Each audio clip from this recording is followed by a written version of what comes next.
ये कमिश्नर को चैलेंज है कि तेरे सब इंजीनियर को लेकर टेक्निकल बैठ और तेरे जितने ऑडिटर होंगे, अकाउंटेंट होंगे, सबको सामने लेकर बैठ। नहीं तो हम ये शहर के अंदर साबित करेंगे कि तू जब से आया है ये शहर को तूने 500 से 700 करोड़ रुपए में तूने खड्डे में डाला है, शहर का नुकसान किया है। और नहीं तो तू ये पद से राजीनामा देना, और नहीं तो मैं आज बोलता हूं दावे के साथ, नहीं तो मैं सियासत से राजीनामा दे दूंगा। मरहबा कलेक्शन, फैशन की दुनिया का भरोसेमंद नाम। ऊंची से ऊंची कंपनियों के कपड़े जैसे रेमंड, अरविंद, सोक्टास, कैडनी, सम्मान, नसीमा, लुथाई, सियाराम, ओसीएम और लेलन जैसे ऊंची कंपनियों के कपड़े मिलने का बाएतमाद मरकज। हमारा पता याद रखिए, Jamhoor high school main road, Malda Chowk, Zaitoon Hazin मस्जिद के पास, मालेगांव। आज की पत्रकार परिषद जो आज अर्जेंट में हम लोगों ने प्रेस कॉन्फ्रेंस पत्रकार परिषद बुलाई है, ये मालेगांव म्युनिसिपल कॉरपोरेशन के खिलाफ में और मालेगांव म्युनिसिपल कॉरपोरेशन के टेंडर कमेटी के खिलाफ में और प्रशासक के खिलाफ में। आप लोग को पता है कि इसी जगह पर 2 से 3 मरतबा हम लोगों ने प्रेस कॉन्फ्रेंस लिया और मालेगांव शहर की आवाम के सामने और मीडिया के सामने और प्रशासन के सामने जो भ्रष्टाचार प्रशासक द्वारा और कॉरपोरेशन में जो चल रहा है, बार बार हमने आवाज़ उठाने का काम किया है। और अंडरग्राउंड ड्रेनेज, भुयारी गटर के संदर्भों में भी प्रेस कॉन्फ्रेंस ली गई और उस वक्त तो भी हम लोगों ने जो जो मुद्दे थे, जो जो शक था, आशंका थी, हमने अव्वल दिन से ही शहर की आवाम के सामने, प्रशासन के सामने और आप लोगों के सामने बात को रखने का काम किया है। मालेगांव शहर में 419 करोड़ रुपए की अंडरग्राउंड ड्रेनेज की सेंट्रल गवर्नमेंट से मंजूरी आई और जीएसटी मिलाकर ये टेंडर 500 करोड़ रुपए में गया है। उसका टेंडर कॉल हुआ, पहला टेंडर कॉल हुआ, रीटेंडर हुआ और सेकंड टेंडर जो कॉल हुआ, तकरीबन ये 6 महीने से प्रोसीजर चल रही है मालेगांव महानगर पालिका में। लेकिन सेकंड टेंडर जब कॉल हुआ तो उसका सबमिशन की, टेंडर दाखिल करने की जो टाइम था वो 14 अगस्त था और उस वक्त तो 4 कंपनी ने टेंडर दाखिल किया 14 अगस्त को। अभी 3 महीना कंप्लीट हो जाएगा और 3 महीने तक कॉरपोरेशन के प्रशासक और टेंडर कमेटी ने वो टेंडर 3 महीने तक 4 टेंडर खोला ही नहीं। उसके लिए पीआईएल भी दाखिल की गई हाई कोर्ट में, उसके लिए पत्र एवार भी सरकार तक किया गया, एडी तक गए, एंटी करप्शन तक हम लोग गए। कल टेंडर खोला गया, 4 कंपनी ने टेंडर दाखिल किया था।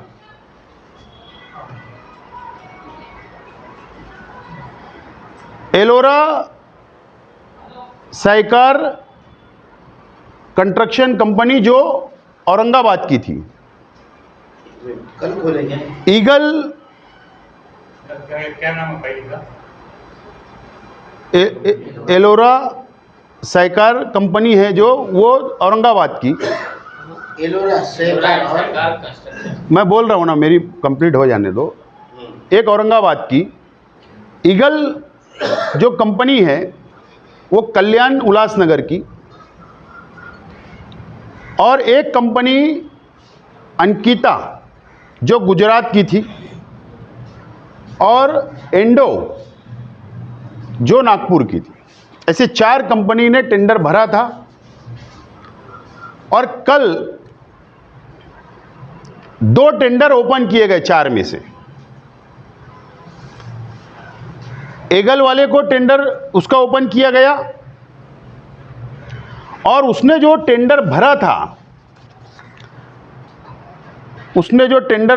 उसने 42% आबो यानी 500 करोड़ रुपए से 700 करोड़ रुपए का टेंडर वो उसने भरा था, मांगा था।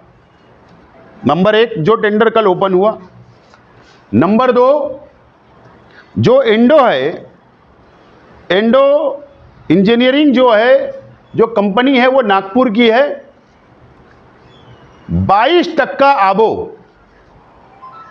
यानी 110 करोड़ रुपया जायद 500 करोड़ रुपए से 500 का टेंडर उस बंदे ने 610 करोड़ रुपए में टेंडर मांगा और उसको कल टेंडर मिल गया। यानी 42% वाला ज़्यादा था और एंडो वाला 22% था, उसको कम दर था, इसके लिए वो टेंडर उसको कल मिल गया। धीरे-धीरे बोला जरा। ईगल वाले ने 700 करोड़ का भरा, उसका 42% अभय वालों को टेंडर कल दे दिया गया। और 2 कंपनी कुछ टेक्निकल कारण से, मुझे उसमें डीप में नहीं जाना है, वो कॉन्ट्रैक्टर लोग उनको समझे क्या करना है, लेकिन कुछ टेक्निकल कारण से एलोरा जो औरंगाबाद की थी और अंकिता जो गुजरात की थी, उसका टेंडर इन्होंने ओपन नहीं किया, डिस्क्वालीफाई कर दिया, रद्द कर दिया।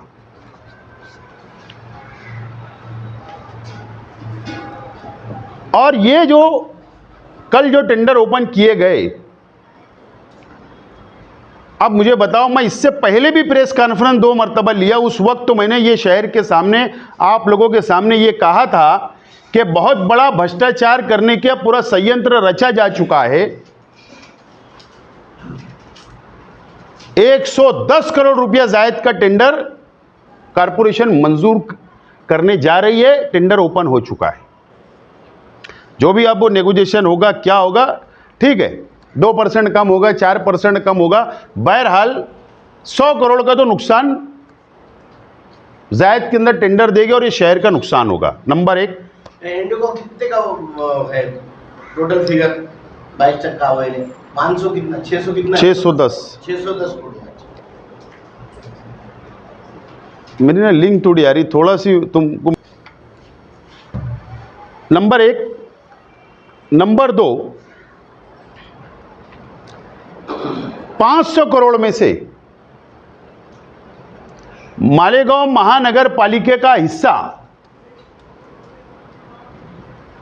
150 करोड़ हम लोगों को पहले ही देना था जनरल फंड से। उसमें ना स्टेट गवर्नमेंट पैसा देने वाली थी, ना सेंट्रल गवर्नमेंट पैसा देगी।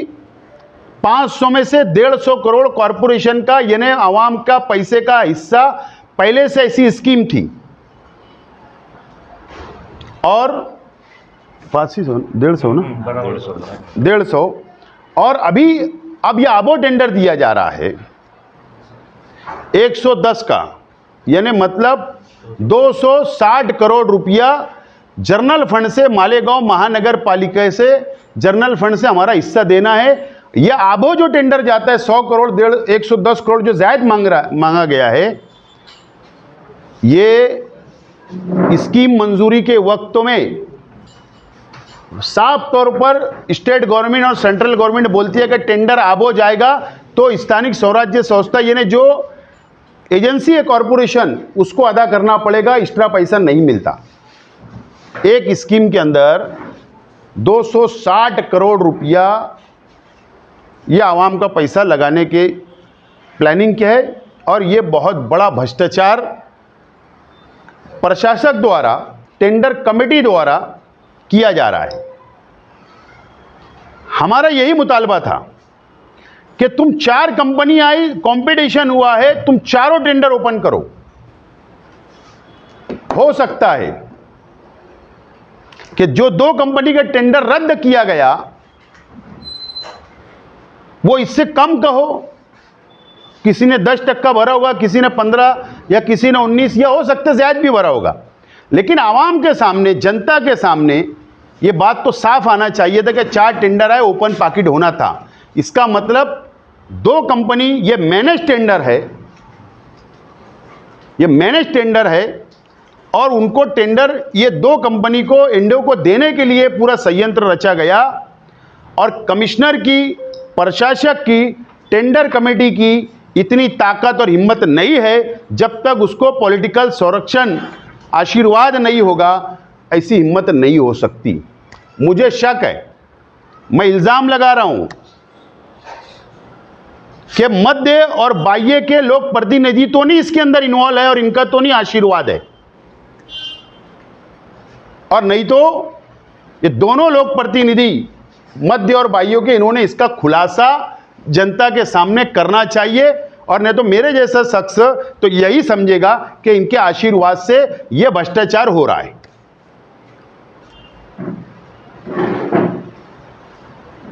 इसके लिए आज की ये प्रेस कॉन्फ्रेंस बुलाई गई है। ये एक कंप्लीट हुआ। मैं बार बार बोलता हूं कि मालेगांव का प्रशासक ये शहर के लिए घातक है। बार बार बोलता हूं, आज दोबारा बोल रहा हूं। और मैंने ये तक कहा था कि करप्टेड आदमी है, इसके ऊपर एफआईआर हुई है, ये जेल जा चुका है। मुंबई हाई कोर्ट ने भी इस शख्स की जमानत रद्द की थी। इसके ऊपर 112 करोड़ का भ्रष्टाचार का आरोप है। वो शख्स को यहां लाकर बैठाया गया और यह भ्रष्टाचार कर रहा है और पूरी कारपोरेशन का बैलेंस अकाउंट का पूरा बिगाड़ चुका है। और ये शहर को, इस शहर की आवाम को आने वाले दिनों के अंदर भुगतना पड़ेगा। इसका ऑर्डर होगा, ट्रांसफर होगी, चला जाएगा। ये जिम्मेदारी, अगर मैं एक सियासी पार्टी का शख्स नुमाइंदा हूं, तो और भी सियासी पार्टी और भी लीडरान की जिम्मेदारी है, ऐसे भ्रष्टाचारी आदमी को शहर से हकालना चाहिए, उसकी इंक्वायरी करना चाहिए। ये मैं बार बार मुतालबा करते रहा और बोलता हूं ये कि चोर आदमी है। जुमा के दिन 4 तारीख को, यानी ये 2 दिन पहले, बालाजी एक कंपनी है जो मेडिसिन का, हॉस्पिटलों के अंदर मेडिसिन, दवा गोली, सलाइन और हॉस्पिटलों के अंदर जो सामान लगता है उपचार के लिए, उसका टेंडर कारपोरेशन ने निकाला था। एक बालाजी कंपनी ने भी टेंडर भरा था। और दूसरा ओम मेडिसिन, उस शख्स ने भी टेंडर भरा था। और ऐसे 7 कंपनी ने टेंडर भरा था। सालाना वार्षिक टेंडर होता है। उसमें से 5 कंपनी को ये बोलकर रिजेक्ट किया गया कि ये डॉक्यूमेंट में नहीं बैठ रहे हैं, उसको बाजू में कर दिया गया।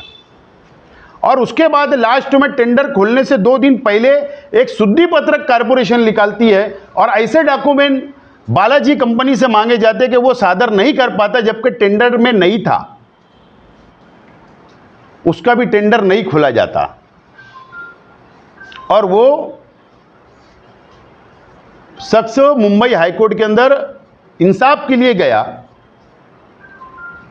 और ओम मेडिसिन को इन्होंने टेंडर दे दिया, वर्क ऑर्डर दे दिया। 1.5 करोड़ की, 1,40,00,000 की मेडिसिन सप्लाई भी उससे करवा लिया। और वो टेंडर, अगर 5 रुपए की, एक मिसाल सिर्फ मैं दे रहा हूं, 5 रुपए की अगर एक गोली वो सप्लाई करता है, बालाजी वाला करता था पहले, ये शख्स ने उसका रेट डाला है 20 रुपया। यानी जहां सालाना एक अंदाज के मुताबिक 1 करोड़ का अगर हमको दवा गोली लगती है, तो ये उसका कितने पट टेंडर भरा था, ये आप लोग अंदाज लगा सकते हैं। ये मुंबई हाईकोर्ट में गया। चीफ जस्टिस जो है मुंबई हाईकोर्ट के, उन्होंने फैसला दिया 4 तारीख को, जुमा के दिन।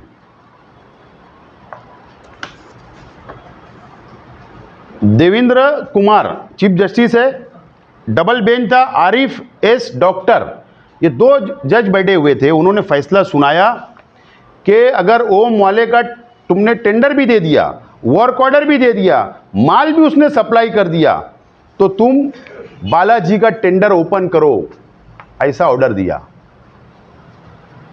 डायरेक्ट स्पष्ट ऑर्डर दिया कोर्ट के, ऑर्डर, टेंडर ओपन करो। अगर उसका कम दर का टेंडर होगा तो उसको टेंडर दो और कोर्ट के अंदर उसकी रिपोर्ट सबमिट करो। ऐसा बिल्कुल साफ तौर पर ये कमिश्नर, प्रशासक के मुंह पर यह हाईकोर्ट का तमाचा है। ये चोरी पकड़े जा रही है, भ्रष्टाचारी पकड़े जा रही है। ये भी एक भ्रष्टाचार सामने आया और ये साबित हो गया। इसी तरीके से दलित वस्ती स्कीम से कई करोड़ों रुपए के काम 6 महीना पहले टेंडर सबमिशन होते हैं, सिर्फ वो 3 पाकिट नहीं आते, मैनेज नहीं होता, कंपटीशन हो जाता है, तो वो टेंडर 6 महीने नहीं खोले गए। दलित वस्ती का कायदा कितना सख्त है, उसके बाद भी टेंडर नहीं खोले गए और वो कंप्रोमाइज नहीं हो पाया। ठेकेदारों को दम दिया गया, वापस ले, नहीं लिया गया तो आखिर में वो टेंडर भी रीटेंडर कर दिया गया। ऐसे मैंने कई मिसालें मैं आपको दे सकता हूं। ये भ्रष्टाचारी कमिश्नर को यहां से उसकी इंक्वायरी होना चाहिए, टेंडर कमेटी की इंक्वायरी होना चाहिए। वो टेक्निकल बात है, वो ठेकेदार कॉन्ट्रैक्टर वो लड़े, लेकिन हम जैसे सादा जो हमको दिख रहा है कि 4 टेंडर आए, अगर खुलते तो हो सकता कि कारपोरेशन का फायदा होता, शहर की आवाम के पैसे का नुकसान नहीं होता, बैतुल माल की हिफाजत होती। लेकिन अगर बैतुल माल की हिफाजत का नारा देने वाले ही अगर अपने घर के ऊपर कमिश्नर को बैठाकर अगर उससे मीटिंग करने लगेंगे और प्रेस में जलसों के अंदर ये कहेंगे कि कमिश्नर भगाओ शहर बचाओ का जो नारा देते, क्या आप इसके ऊपर वो मुंह खोलेंगे? क्या कमिश्नर को भगाना और शहर बचाने की बात करने वाले क्या रास्ते पे आएंगे? ये सवाल अब ये शहर की आवाम के सामने है।